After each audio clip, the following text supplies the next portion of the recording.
चलिए आज का जो टॉपिक है वो है वैदिक काल। वैदिक काल को वैदिक सभ्यता भी कहते हैं। तो वैदिक सभ्यता को हम मोटे तौर पे दो हिस्सों में बांट लेते हैं, एक ऋग्वैदिक काल और एक उत्तर वैदिक काल। ध्यान रखिएगा कि वैदिक काल और ऋग्वैदिक काल, उत्तर वैदिक काल और ऋग्वैदिक काल में जो ये अंतर है ये लोहे की खोज के कारण हुआ है। यानी कि इसके मिडिल पॉइंट पे लोहे की खोज हुई और इसके बाद से जो उत्तर वैदिक काल शुरू हो गया। ऋग्वैदिक अर्थव्यवस्था या ऋग्वेद के बारे में जो भी जानकारी हमें मिलती है ऋग्वैदिक काल की, वो ऋग्वेद से ही मिलती है। तो आपको याद होगा कि अध्ययन सामग्री में हम दो तरह के सोर्स का प्रयोग करते थे, एक साहित्यिक सोर्स और एक पुरातात्विक सोर्स। तो आज हम देखेंगे कि इस काल में वैदिक काल का जो अध्ययन स्रोत है वो कौन कौन सा है। तो दो तरह के स्रोत हैं, एक साहित्यिक स्रोत है और एक है पुरातात्विक स्रोत। तो अध्ययन स्रोत में जो आज का जो पूरा लेक्चर है वो रहेगा साहित्यिक स्रोत। फिर इसके आगे हम पढ़ेंगे ऋग्वैदिक सभ्यता किस तरह की थी, उत्तर वैदिक सभ्यता किस तरह की थी। तो चलते हैं साहित्यिक सोर्स में। ऋग्वैदिक काल में दो हिस्सों में बांट सकते हैं, एक मंत्र और एक इन्हीं मंत्रों की व्याख्या। मंत्र की बात करें तो वेद, 4 वेद लिखे गए हैं मंत्रों पे, 4 वेद, जिसमें से आपका है ऋग्वेद, सामवेद, अथर्ववेद, यजुर्वेद। जिसमें से ध्यान रखिएगा कि ऋग्वेद जो है सबसे पुराना वेद है। इसको आप इस तरह से भी याद कर सकते हैं, ऋग्वेद, सामवेद, अथर्ववेद, यजुर्वेद। और बाद में इन्हीं वेदों में मंत्रों की व्याख्या की गई। मंत्रों की व्याख्या के लिए देखा जाए तो 3 ग्रंथ लिखे गए, एक ब्राह्मण ग्रंथ, एक आर्णयक ग्रंथ और एक उपनिषद। ध्यान रखिएगा कि इन्हीं वेदों पे ब्राह्मण ग्रंथ लिखे गए, इन्हीं वेदों पे आर्णयक ग्रंथ लिखे गए और इन्हीं वेदों पे आपके उपनिषद को लिखा गया है। अब देखिए ब्राह्मण ग्रंथ क्या है? ब्राह्मण ग्रंथ है मंत्रों की अनुष्ठानिक व्याख्या, कर्मकांडीय व्याख्या जो है ब्राह्मण ग्रंथ में की गई है। मंत्रों की रहस्यवादी व्याख्या जो है आर्णयक में की गई है। अब ब्रह्म और आत्मा के बीच जो संबंध है उसको उपनिषद में दिखलाया गया है।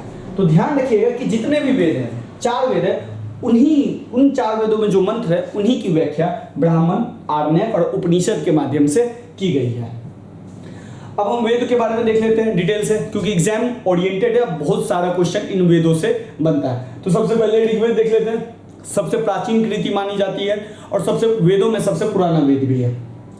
ऋग्वेद जो है देवताओं की स्तुति से संबंधित रचनाओं का संग्रह है, जो मानव जाति का सबसे प्राचीनतम रचना मानी जाती है या प्राचीनतम ग्रंथ मानी जाती है। ध्यान रखिएगा कि इसमें टोटल 10 मंडल है, जिसमें से 2 से 7 के जो मंडल है वो एकदम प्राचीन है। पहला मंडल और 10वां मंडल बाद में जोड़े गए हैं। इसमें अगर बात करें तो प्रथम और 10वां मंडल जो है बाद में जोड़ा गया है। इसमें टोटल 1028 सूक्त है, 1028 सूक्त है। अगर बात करें कि इन सूक्तों की रचना किन्होंने की है तो गृहसमद, विश्वामित्र, वामदेव, भारद्वाज, अत्रि और वशिष्ठ, इन सभी ने ऋग्वेद के मंत्रों की रचना की है।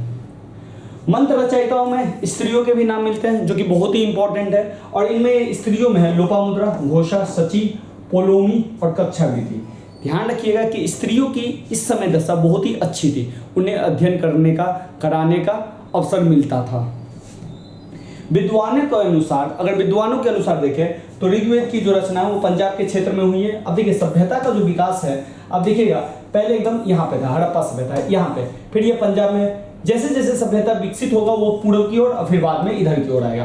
तो अभी जो हम मौर्य साम्राज्य तक देखेंगे या मगध साम्राज्य तक, ये पश्चिम से पूर्व की ओर सभ्यता का विस्तार होगा।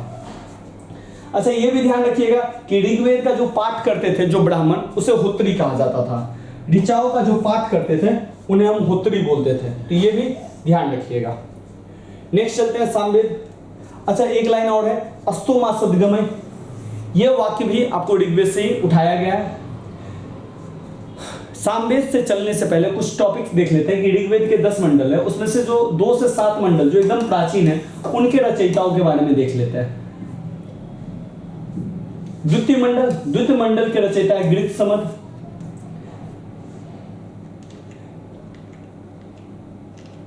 तृतीय मंडल के रचयिता है विश्वामित्र। चतुर्थ मंडल के रचयिता है वामदेव। 5वां मंडल के रचयिता है आपके आत्रि।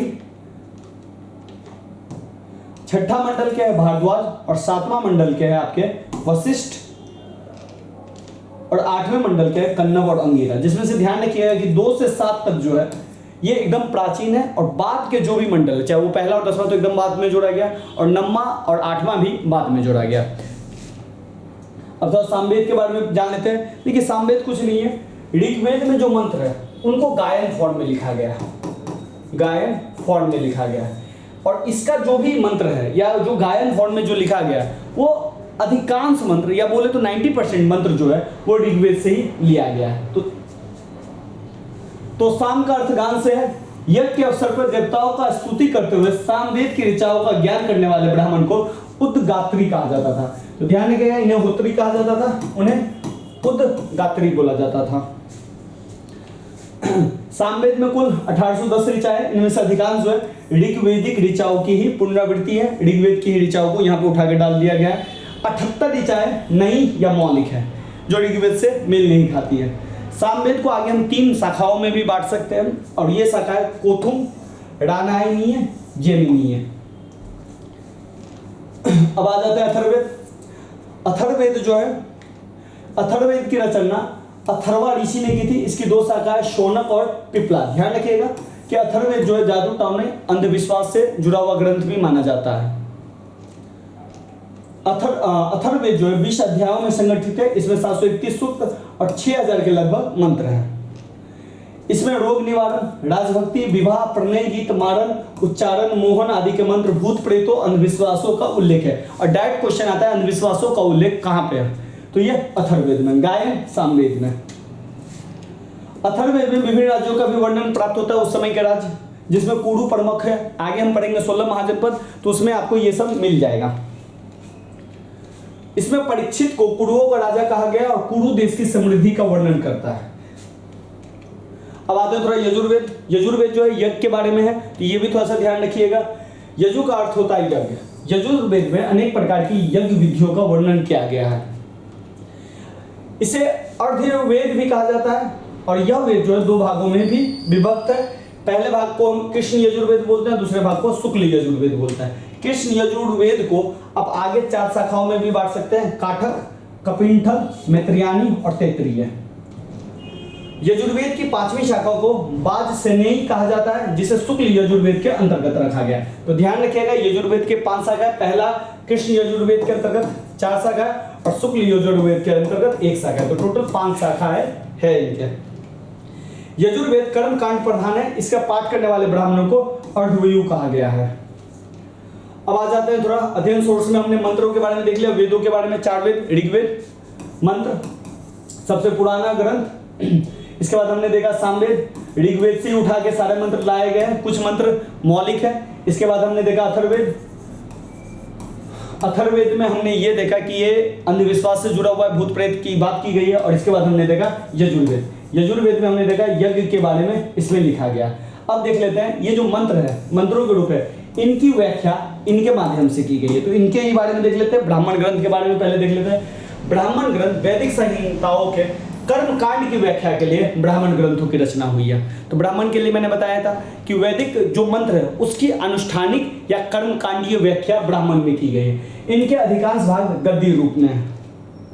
वैदिक संहिता के लिए अलग अलग ब्राह्मण ग्रंथ है, प्रत्येक वेद के लिए अलग अलग ब्राह्मण ग्रंथ लिखे गए हैं। उसी तरह आर्णयक भी अलग अलग लिखे गए हैं और उपनिषद भी अलग अलग लिखे गए हैं। ऋग्वेद से संबंधित ब्राह्मण ग्रंथ है ऐतरेय और कौशितकी। उसी तरह यजुर्वेद से संबंधित है तैत्तिरीय और शतपथ। सामवेद से संबंधित है पंचविश और अथर्ववेद से संबंधित है गोपथ ब्राह्मण।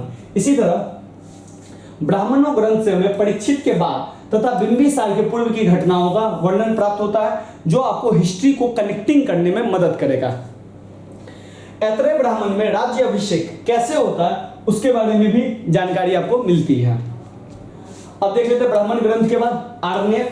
आर्णयक वही वेदों पे ही लिखा गया है। तो टोटल जो है आपके पास आर्णयकों में कर्म कांड की अपेक्षा ज्ञान पक्ष को अधिक महत्व दिया गया है। तो ध्यान रखिएगा यहाँ पे रहस्यवादी व्याख्या है, तो ज्ञान पक्ष को अधिक महत्व दिया गया। ब्राह्मण में कर्म कांड पक्ष को ज्यादा महत्व दिया गया। वर्तमान में 7 आर्णयक उपलब्ध है हमारे पास और ये आर्णयक है ऐतरेय आर्णयक, तैत्तिरीय, सांख्यायन, मैत्रियानी, माध्यनंदिनी, तलवाकर, अकौशिताकी आर्णयक हमारे पास उपलब्ध है। अब उपनिषद की बात करते हैं तो उपनिषद का जो अर्थ होता है वो होता है गुरु के समीप बैठना। तो प्राचीनतम दार्शनिक विचारों का संग्रह है। ये विशुद्ध रूप से ज्ञान पक्ष को प्रस्तुत करते हैं। सृष्टि के रचयिता, ईश्वर, जीव आदि पर दार्शनिक विवेचन इन ग्रंथों में उपलब्ध होता है। ध्यान रखिएगा उपनिषदों की संख्या जो टोटल है वो 108 है।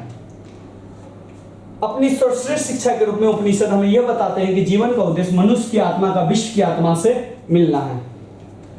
मुख्य उपनिषद है ईशावास्योपनिषद, केनोपनिषद, कठोपनिषद, प्रश्न, मुंडक, मांडुक्य, तैत्तिरीय, ऐतरेय, छांदोग्य, बृहदारण्यक, श्वेताश्वर, कौशितकी। इसके आगे उपनिषद लगा लीजिए और ये उपनिषद बन जाएगा। भारत का जो प्रसिद्ध आदर्श राष्ट्रीय वाक्य सत्यमेव जयते वो मुंडकोपनिषद से लिया गया है। अब देखिए वेदों के ब्राह्मण, आरण्यक तथा उपनिषद को देख लेते हैं। वेद, इन पे लिखे ब्राह्मण, इन वेदों पे लिखे गए आरण्यक, वेदों पे लिखे गए उपनिषद, फिर प्रत्येक वेद के उपवेद लिखे गए और फिर इन उपवेदों के प्रवर्तक कौन है इसको देख लेते हैं।